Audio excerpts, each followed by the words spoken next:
I feel like with everything going on in the world, uh, my psychological guessing at myself is actually gonna add a unique challenge that psychologists would need to face at this time anyway.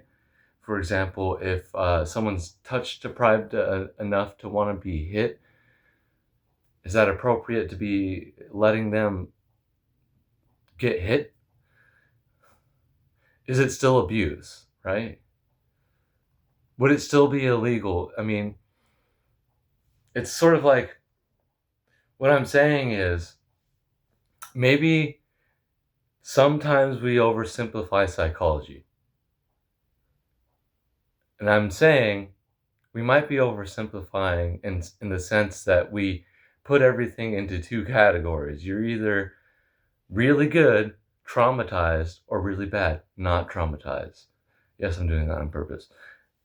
And the problem with that is there's no colors, there's no gray areas. What about when you're feeling both positive and negative emotions from it every single time you think about it? What if, for example, this is a metaphor that I got from treatment as a drug addict, and I am still a drug addict. I just quit alcohol. Um, the metaphor is, what if you felt an orgasm every single time you were burnt by a fire, right? We are touch deprived enough as a society that this theory needs to be pushed out there. We are. Look up how much you're supposed to be hugged every day, and for how long too. Not just how many hugs per day, but for how long as well. And then you realize most of us are not getting those hugs. I'd say probably at least 90% of us. And I thought I was exaggerating, but part of me wants to say no one's getting those hugs.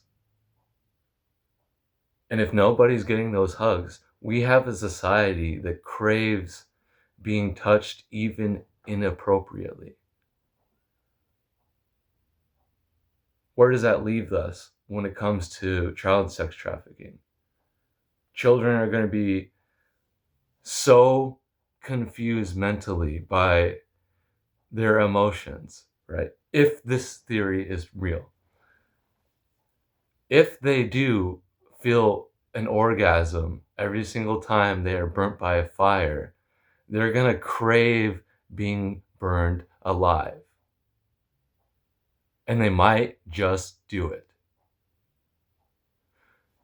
All I'm saying is, now is the time for this theory to be put out there, even if it's bullshit, okay? Even if it's bullshit. It's worth thinking about. Love deprivation, emotional hunger, touch deprivation. Think about these things. Abuse. What do we actually know about this stuff? We can't experience someone else's experiences firsthand. We don't know whether or not that's an actual apt metaphor for drug addiction, but we still use it.